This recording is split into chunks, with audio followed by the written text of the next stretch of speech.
دنیا بھر کی کہانیوں اور کتابوں کے اردو ہندی ترجمے سننے کے لیے ہمارا نیا چینل ترجمہ ضرور سبسکرائب کریں۔ شکریہ۔ ٹوٹے پھوٹے لوگوں کی فیکٹری۔ کہانی نیر مصطفیٰ۔ شہر کے مضافات میں کنکریٹ کا بنا ہوا ایک قدیم پل ہے جس کے نیچے شور مچاتا اور غراتا دریا دن بھر بے ہنگم ٹریفک کا شور سنتا ہے اور شام ہوتے ہی جلتے بجھتے برقی قمقموں کی روشنی میں جگمگا اٹھتا ہے۔ اسی پل کے ایک کونے پر کھڑا شخص کچھ ہی دیر بعد موت سے ہمکنار ہونے والا ہے، مگر وہ بالکل بھی خوفزدہ نہیں۔ چونکہ ہم سب موت سے ڈرتے ہیں اس لیے یہ بات سننے میں کچھ عجیب لگتی ہے، لیکن ایک 70 سالہ بوڑھے سے بہرحال اس بات کی توقع رکھی جا سکتی ہے۔ شام ڈھلنے ہی والی ہے اور بوڑھے کا شکنوں بھرا چہرہ سوڈیم بلب کی زرد روشنی میں نہایت پر اسرار لگ رہا ہے۔ وہ آخری بار افق پہ ٹھہری ہوئی سرخی کو دیکھتا ہے اور حد نظر تک پھیلے دریا کے مہربان سینے میں ڈوبتے سورج پر نگاہیں گاڑ دیتا ہے۔ ریٹائرمنٹ کے ابتدائی سالوں میں وہ اپنے بیتے ہوئے دنوں کو یاد کرتا تھا اور اپنی تمام تر تنہائی کے باوجود خوش رہتا تھا۔ شاید وہ اس مسرت کو برقرار بھی رکھ پاتا، مگر ہر گزرتے دن کے ساتھ یادوں کے پورٹریٹ دھندلے پڑتے گئے، یہاں تک کہ وہ دن بھی آ گیا جب اس کے پاس یاد کرنے کے لیے کچھ نہ بچا۔ وہ پہلے سٹپٹایا، پھر بوکھلایا اور آخر میں دہل کے رہ گیا۔ اسے پہلی بار اس بات کا ادراک ہوا کہ خوشبو اور تمازت سے محروم ہونا ایک تکلیف دہ چیز ہے، مگر اس سے بھی زیادہ اذیت ناک بات یہ ہے کہ آپ تکلیف کے احساس سے محروم کر دیے جائیں۔ اسے یہ گمان بھی گزرا کہ اب اس کے پاس خالی دنوں اور کھوکھلی راتوں کے سوا کچھ بھی نہیں ہوگا، مگر شومی قسمت ایک نیا راستہ اس کا منتظر نکلا۔ اسے محض ایک خوشگوار اتفاق ہی کہا جا سکتا ہے، کیونکہ اس کے پیچھے کوئی شعوری کاوش کار فرما نہیں تھی۔ وہ تو اپنے تئیں ایک بیزار شام کی نحوست سے اکتا کر باہر نکلا تھا، مگر صرف آدھے پونے کلومیٹر کی مسافت پر ہی اسے جینے کا ایک نیا جواز مل گیا۔ بظاہر یہ ایک چھوٹا سا پارک تھا جس میں کچھ بچوں اور ایک نوجوان جوڑے کے سوا کچھ بھی نہیں تھا، لیکن اس نے اس سارے منظر سے ایک ایسی انمول خوشی کشید کی جس نے اس کی برفیلی روح کو پگھلا کے رکھ دیا۔ آنکھ مچولی کھیلتے ہوئے بچوں کی معصوم شرارتوں نے اسے یاد دلایا کہ وہ بھی بچپن میں اتنا ہی معصوم اور شرارتی ہوا کرتا تھا۔ پھر ایک سرشار کر دینے والی لہر نے اس کے گال گدگدائے، اسے اپنے نازک پروں پہ بٹھایا اور پریوں کے دیس میں لے گئی۔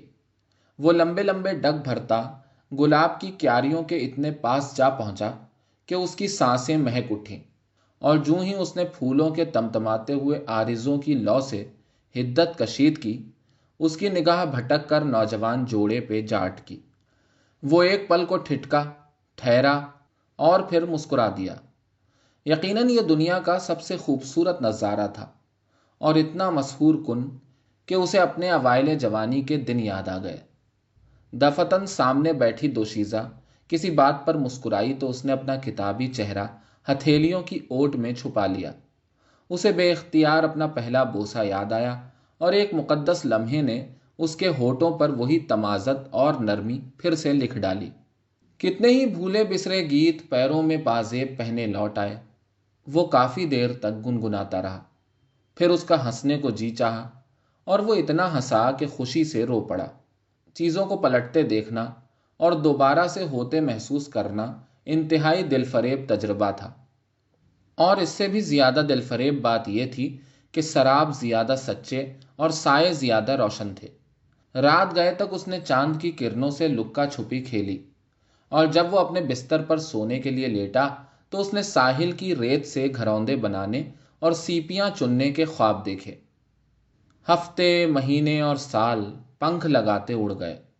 سب کچھ کتنا جادوئی اور مسحور کن تھا، مگر ایک منحوس دھماکے نے سب کچھ برباد کر ڈالا، اور اب وہ محض ایک 70 سالہ بوڑھا ہے جو بالکل تنہا ہے، ایک پل کے کنارے کھڑا ہے اور کچھ ہی دیر بعد مرنے والا ہے۔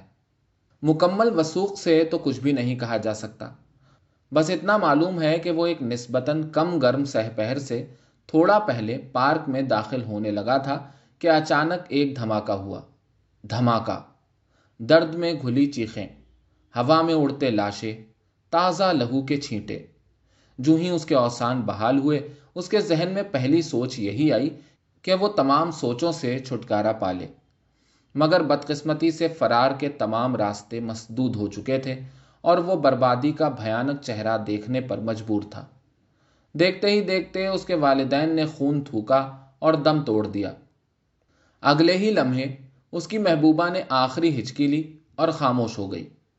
چند ہی قدموں کے فاصلے پر اس کے بچوں کے اعضاء بکھرے پڑے تھے۔ وہ چکرا کے گر پڑا۔ کچھ ہی دیر بعد وہ اٹھا اور ناک کی سیدھ میں چلتا گیا، یہاں تک کہ اس نے خود کو ایک پل پر موجود پایا۔ اگرچہ ابھی وہ اس قابل نہیں ہو پایا تھا کہ چیزوں کو ٹھیک طرح سے سمجھ پاتا، مگر اس کے باوجود وہ دیکھ سکتا تھا کہ اس کے چاروں طرف سائے کل بلا رہے ہیں۔ وہ اپنی توجہ کو مجتمع کرنے کی کوشش کرتا رہا، حتیٰ کہ جلد ہی وہ اس قابل ہو گیا کہ سایوں اور انسانوں کے بیچ میں تمیز کر سکے۔ اسے اپنی جمع پونجی کسی ایماندار شخص کے سپرد کرنی تھی، اس لیے وہ ارتکاز کا دائرہ کار بڑھاتا گیا، یہاں تک کہ اس کی انتھک کاوشیں رنگ لے آئیں اور تمام سچ اوریاں ہو گئے۔ سب سے پہلے اس نے بے چہرہ لوگوں کی ٹولیاں دیکھیں اور حیران رہ گیا۔ پھر اس کی نظر پھسلی اور پولیس کی وردی میں ملبوس ایک شخص پہ جا رکی، جس کے چہرے پر ناک کی جگہ ایک لمبا سا بدنما سوراخ تھا۔ اس ادھورے آدمی کو تو میں اپنی عمر بھر کی کمائی دینے سے رہا، بوڑھا دل ہی دل میں بدبدایا۔ سامنے ایک ادھیڑ عمر پروفیسر سبز رنگ کا گاؤن پہنے جا رہا تھا۔ غضب خدا کا! بغیر دماغ والا آدمی! یہ تو حد ہی ہو گئی۔ اس نے ناگواری سے سر پٹخا اور پہلے سے کچھ زیادہ تیز چلنے لگا۔ اس کی قوت مشاہدہ ہر گزرتے لمحے کے ساتھ عمدہ ہوتی چلی جا رہی تھی، اور اب وہ معمولی جزیات کو بھی نظر انداز کرنے پر تیار نہیں تھا۔ مزید برآں وہ لوگوں کے اندر جھانکنے پر دسترس حاصل کر چکا تھا، جس کے باعث اس کے مزاج میں تلخی اور ہذیان درآیا تھا۔ اسے معلوم ہوا کہ مردوں کے عضو تناسل غائب ہو چکے ہیں اور عورتوں نے اپنی بیضہ دانیاں نکلواتی ہیں۔ اس نے گونگے وکیل اور اندھے منصف دیکھے، ڈاکٹروں کے سینوں میں دل نہیں تھے اور کھلاڑی لنگڑے لولے اور اپاہج تھے۔ لعنت، بے شمار لعنت! ایک دم اس کا پارا چڑھ گیا اور وہ کافی دیر تک غلیظ گالیاں بکتا رہا۔ دن ڈھلنے ہی والا تھا۔ اسے یوں لگ رہا تھا جیسے کسی نے سیکشن پمپ لگا کر اس کی ساری توانائی نچوڑ لی ہو، اور اس کے تھکے ہوئے قدموں نے مزید چلنے سے انکار کر دیا تھا۔ اغلب امکان یہی ہے کہ مایوسی اس کا گلا دبا کر اسے مار دیتی، مگر اسی لمحے کوئی خوشی سے قہقہایا اور اس نے بے اختیار آواز کا تعاقب کیا۔ ایک زندگی سے بھرپور لڑکا، ہاتھ میں بلہ پکڑے اور سر پر ہیلمٹ پہنے، کسی انجانی وارفتگی میں دوڑا چلا آ رہا تھا۔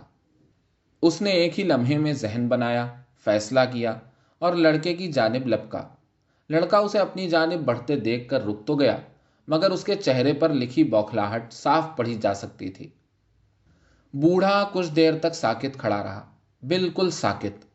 پھر اچانک اس کے ہونٹ کپ کپائے اور اس کے حلق سے ایک دھن برآمد ہوئی، جو آخری بار اس نے اپنے باپ کے منہ سے سنی تھی۔ یہ دھن جو میری زندگی کا واحد اثاثہ ہے، اس پورے شہر میں صرف تم ہی ہو جو اسے پانے کے اہل ہو۔ جانتے ہو کیوں؟ بوڑھے نے اپنی بے ترتیب سانسیں متوازن کرتے ہوئے کہا۔ لڑکے نے کوئی جواب نہ دیا، بس حیرت سے اسے دیکھتا رہا۔ کیونکہ تم اتنے ہی اصلی، سچے اور مکمل ہو۔ یہی وہ لمحہ تھا جب بوڑھے نے حد نظر تک پھیلے دریا کے سینے میں ڈوبتے سورج پر آخری بار نظر دوڑائی، پل کے جنگلے پر جھکا اور نیچے کود گیا۔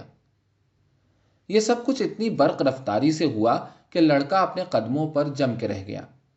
چند ثانیوں بعد جب وہ اپنے حواس میں پلٹا تو اس نے بلہ ایک جانب رکھا، ہیلمٹ اتارا اور کچھ ہچکچاتے ہوئے جنگلے سے نیچے دیکھنے لگا۔